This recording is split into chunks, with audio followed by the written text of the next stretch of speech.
Hello, मैं हर्षित गुप्ता, आपका अपना यूट्यूब चैनल हर्षित फिजिक्स ऑप्टिक्स की सीरीज में आज का लेक्चर हम हिंदी में लेके आए हैं। ठीक है, जिन्हें इंग्लिश की थोड़ा बहुत प्रॉब्लम हो रही है, आज ये लेक्चर पूरा पूरा प्योर हिंदी में होने वाला है। ठीक है, तो आज हम दर्पण सूत्र मिरर फॉर्मूला को प्रूफ करने वाले हैं। ठीक है, वो भी किसके लिए? एक अवतल दर्पण के लिए। ठीक है, तो आज का हमारा टॉपिक है अवतल दर्पण। अवतल दर्पण के लिए दर्पण सूत्र। ठीक है, दर्पण सूत्र तो हम लोग को सबको पता है कि 1/f बराबर होता है 1/v प्लस 1/u, है ना। इसको बोलते हैं दर्पण सूत्र या मिरर फॉर्मूला। यहाँ पर f होती है इस दर्पण की फोकस दूरी, और v होता है दर्पण के ध्रुव से प्रतिबिंब की दूरी, और u होता है दर्पण के ध्रुव से वस्तु की दूरी। ठीक है, तो इस फॉर्मूले को हमें प्रूफ करना है। ठीक है, तो देखते हैं, इसको देखते हैं। ठीक है, तो सबसे पहले इसको प्रूफ करते हैं। प्रूफ, तो देखो ये हमने ले लिया है एक अवतल दर्पण। ठीक है, और ये इसका मुख्य अक्ष है। इसके मुख्य अक्ष पर कोई एक पॉइंट ऑब्जेक्ट रखा हुआ, बिंदु वस्तु रखी हुई है। ठीक है, ये बिंदु वस्तु, और इस वस्तु से प्रकाश की किरण ऐसे गई दर्पण पर, ये किरण गई और इससे परावर्तित होकर ये वापस आ गई। ठीक है, जो किरण दर्पण पर आई है, आपतित होती है, उसको हम आपतित किरण बोलते हैं, और ये परावर्तित हो गई, इसको क्या बोलते हैं? परावर्तित किरण। ठीक है, ये हमारा क्या है? आपतन बिंदु है। इस आपतन बिंदु पर हमने ये अभिलंब खींच दिया, है ना।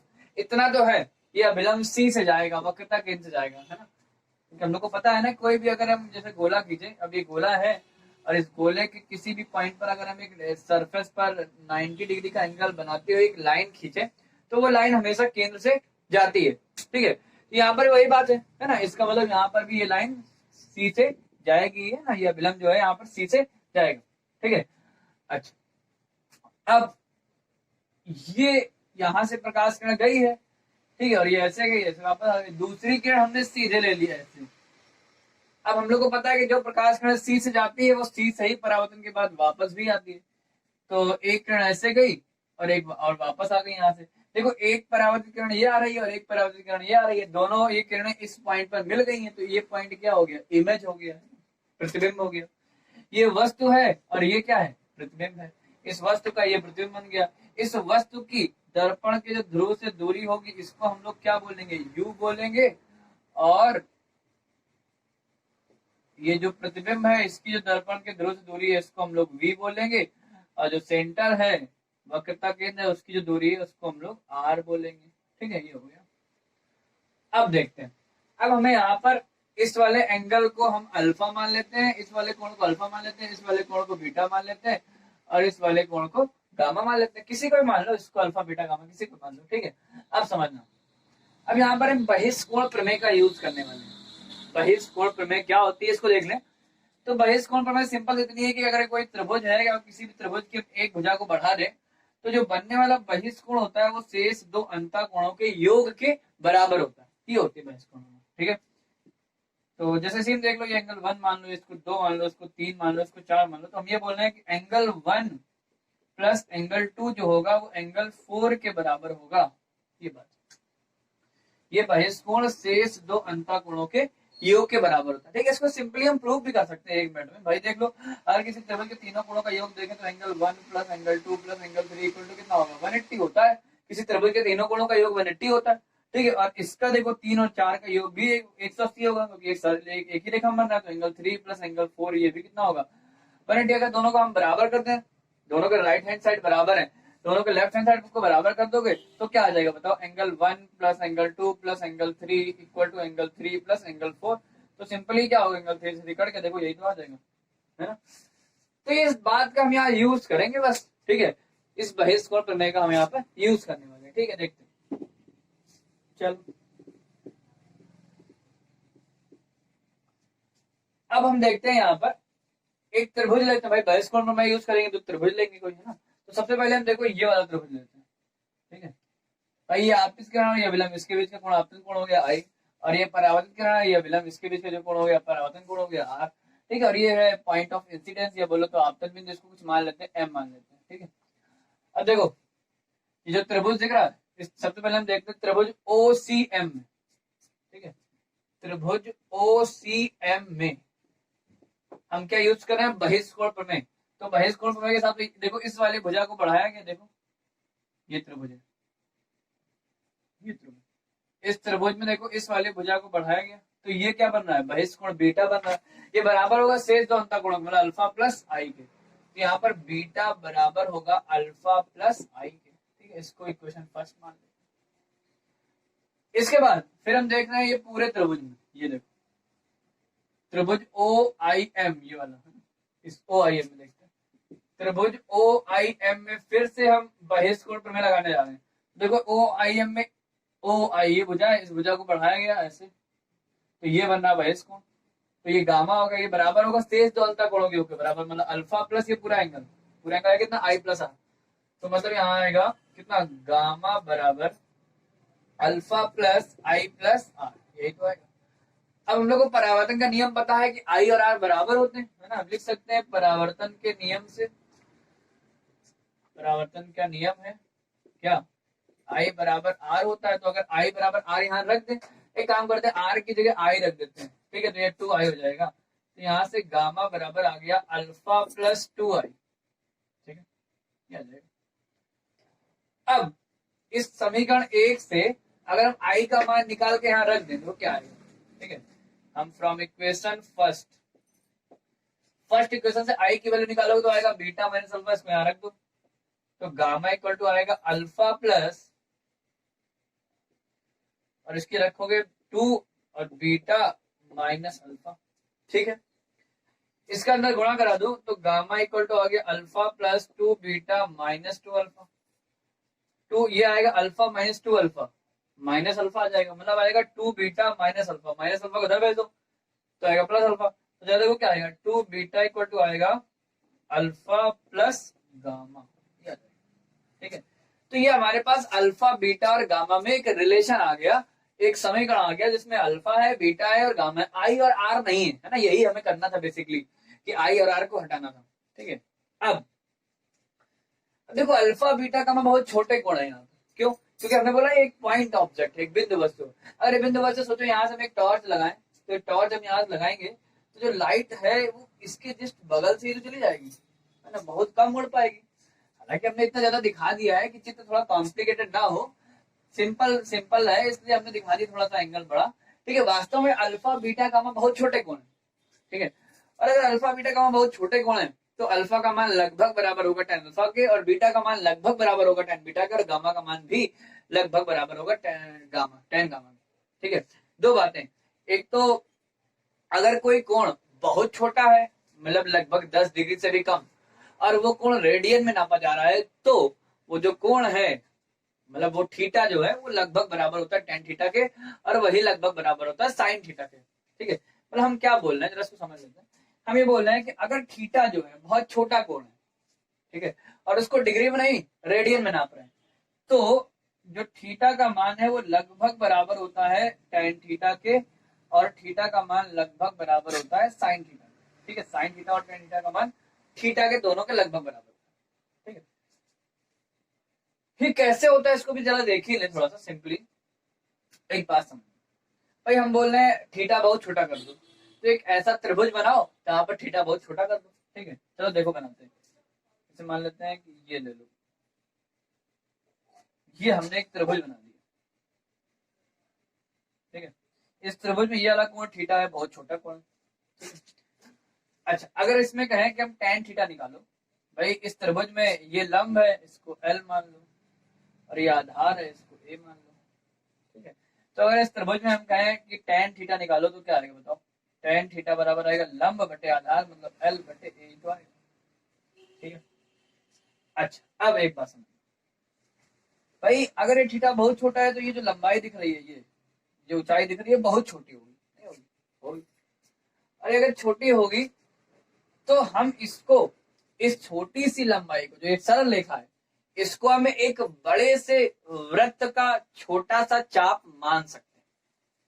क्या बोल रहे हैं समझना, हमें बोल रहे हैं कि एक बहुत बड़ा अगर हम कोई वृत्त ले लें तो उस बहुत बड़े वृत्त का जो छोटा सा चाप होता है वो लगभग सरल रेखा ही तो होता है।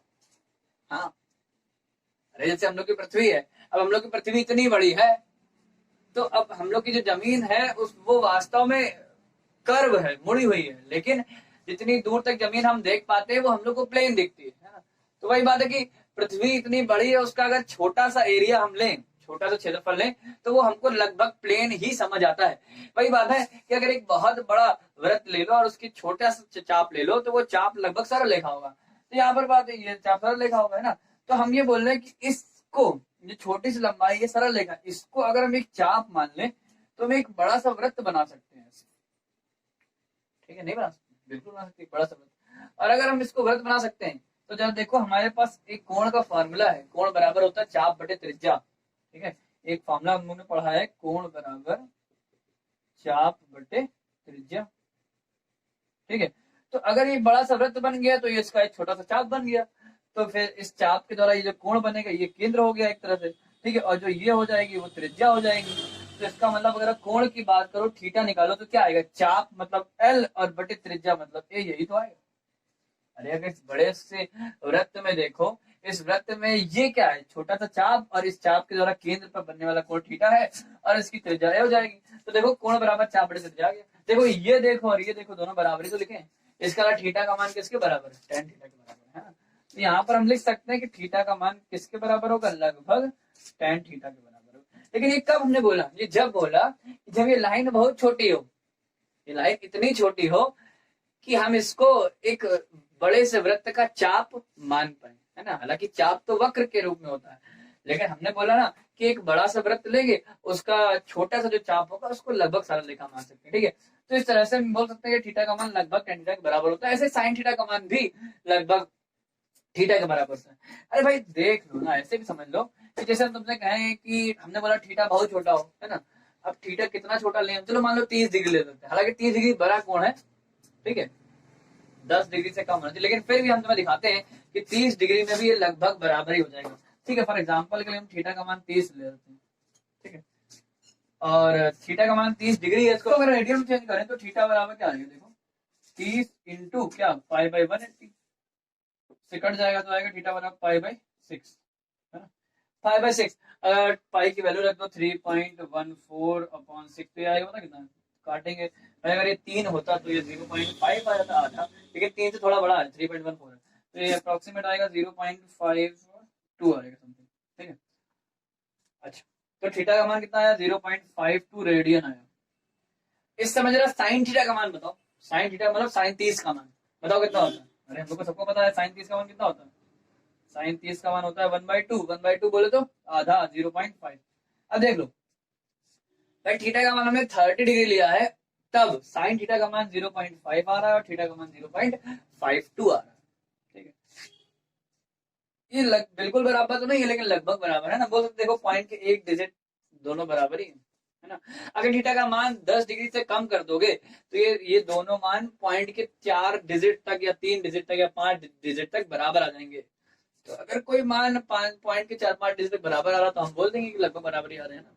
तो मतलब हम ये दिखा रहे हैं कि अगर थीटा का मान 30 डिग्री लिया तब भी देखो पॉइंट के एक डिजिट तक बराबर आ रहा है, अगर थीटा का मान और छोटा लोगे तो ये मान बिल्कुल आपस में बराबर हो जाता है। ठीक है, तो ये बात है कि अगर थीटा का मान बहुत छोटा होता है तो साइन थीटा का मान लगभग थीटा के बराबर हो जाता है, और tan थीटा का मान भी लगभग थीटा के बराबर होता है, लेकिन थीटा को किस में नापना चाहिए, रेडियन। ठीक है, इस बात का यूज कई जगह आगे होता है। ठीक है, तो हम यही इसी बात में यहाँ पर भी यूज करने वाले हैं। ठीक है, तो देखते हैं, तो यहाँ पर भी वही बात है कि अल्फा बीटा का मान बहुत छोटे कोण है, अगर हमको रेडियन में नापे तो लिख देते हैं यही बात, अल्फा बीटा तथा गामा बहुत छोटे कोण, यदि इन्हें रेडियन में नापा जाए तो हम सिंपली लिख सकते हैं कि बीटा अल्फा का मान लगभग बराबर होगा tan अल्फा के, है ना, बीटा का मान लगभग बराबर होगा tan बीटा के, और गामा का मान लगभग बराबर होगा tan गामा। इसको हम यहाँ रख भी सकते हैं, तो अगर हम इसको यहाँ रख दें तो क्या आएगा, 2 बीटा की जगह tan बीटा रख दो बराबर अल्फा की जगह tan अल्फा रख दो और प्लस गामा की जगह tan गामा रख दो, ये आ जाएगा। ठीक है, अच्छा, अब हम लोग को यहाँ से tan अल्फा tan बीटा और tan गामा की वैल्यू यहाँ से निकाल के इसमें रखनी, ये बस आ जाएगा सिंपल। ठीक है, तो इसके लिए हम क्या करते हैं कि ये जो एम पॉइंट है, इस एम पॉइंट से इस मुख्य अक्ष पर एक लंब डालते हैं। ये हमने लंब डाल दिया। इस लंब की जो हाइट है उसको हमने h मान लिया, ठीक है, और इस पॉइंट को हम कुछ मान लेते हैं n, ठीक। अब एक बात जरा समझ में भाई, अगर अल्फा बीटा का बहुत छोटे कोण होंगे ना, ये जो एम पॉइंट है वो और नीचे आएगा, नहीं आएगा? बिल्कुल आएगा भाई, एम पॉइंट इसके बिल्कुल पास ही आएगा। और अगर एम पॉइंट नीचे आया तो सोचो, जब इस पे लंब डालोगे तो ये जो एन पॉइंट है वो पी के बिल्कुल नजदीक नहीं आ जाएगा, आ जाएगा, है ना।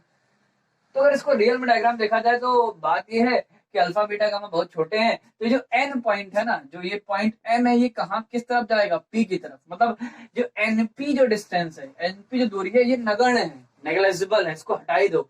अगर ये नगण्य है तो क्या, तो क्या, तो क्या अगर तुमने कहा है कि आई, तो हम ये बोल सकते हैं कि जो आई एन है ना, आई एन का मान लगभग किसके बराबर होगा? आई पी के नहीं होगा भाई। ये दूरी अगर कुछ है ही नहीं तो ये पूरी दूरी और ये दूरी लगभग बराबर हो जाएगी, है ना।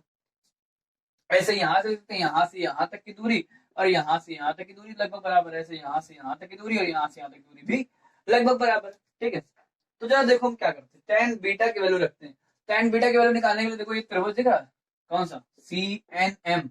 इस त्रिभुज में देखें तो लंब बटे आधार, ठीक है, देखो रखते हैं वैल्यू इसकी 2 इंटू टेन बीटा की वैल्यू रखो, लंब का मतलब हो गया एच, आधार का मतलब हो गया यहाँ से यहाँ तक की दूरी, है ना। हमने बोला ये दूरी बहुत कम है तो ये पूरी ही मान लो, तो ये सी बोले तो सीपी भाई। आधार कितना देखो, यहाँ से यहाँ तक आर है, और आर रखेंगे यहाँ पे, लेकिन यहाँ माइनस आर रखेंगे क्योंकि हमने बताया था कि ध्रुव से पीछे की दूरियां, इस तरफ की दूरियां जो होंगी वो नेगेटिव लेंगे और आगे दूरियां पॉजिटिव लेंगे। भाई किरण आपतित किरण की दिशा ये है ना, तो आगे दूरी पॉजिटिव और पीछे की दूरी नेगेटिव, तो आर को कैसा लेना पड़ेगा? माइनस में लेना पड़ेगा, ठीक है। बराबर आओ टेन अल्फा, अल्फा का मान ये अल्फा, इसके लिए इस त्रिभुज को ले लो, इस त्रिभुज को लंब बटे आधार, लंब है एच और आधार है यहाँ से यहाँ तक यू, माइनस में होगी एच अपॉन माइनस यू, ठीक है। और प्लस आओ टेन गामा को देखो, टेन गामा ये है, इस त्रिभुज देखो, इस त्रिभुज में लंब है एच और आधार कितना है? लगभग माइनस का v, ठीक है, तो एच अपॉन माइनस, ये आ गया। अब हम लोग को एक बात बताया, आर इक्वल टू एफ होता है। अरे वक्रता त्रिज्या फोकस दूरी की डबल होती है ना, तो मतलब आर इज इक्वल टू होता है 2f, यहाँ हम रख सकते हैं, ठीक है। एक काम करो, माइनस का h कॉमन ले लो, तो माइनस का 2h ये लिखा था, अपॉन में 2f आर की जगह रख दो, और बराबर माइनस का h कॉमन ले लिया, देखो क्या आएगा? 1 upon v plus 1 upon u, देखो यही तो आएगा। अरे आगे पीछे कर दो, क्या फर्क पड़ेगा, ठीक है। यहाँ से देखो एच से एच कट गया, 2 से 2 कट गया, माइनस से माइनस करके देखो क्या आया? 1 अपॉन एफ बराबर 1 upon V plus 1 upon U. बस यही तो हमें लाना है, यही तो हम लाने की कोशिश कर रहे थे, ठीक है। तो ये हमारा आ गया सिंपली दर्पण सूत्र, किसके लिए? अवतल दर्पण के लिए, ठीक है। तो एक सिंपल सा मेथड है, इससे हम अवतल दर्पण के लिए दर्पण सूत्र निकाल सकते हैं। एक और तरीका है जिसमें समरूप त्रिभुज लिए जाते हैं, और थोड़ा सा वो तरीका बड़ा पड़ता है ना, ज्यादातर बुकों में वही तरीका दिया है, लेकिन वो तरीका काफी बड़ा है, तो तरीका छोटा है, इसलिए हमने तरीका बताया, ठीक है। Thank you.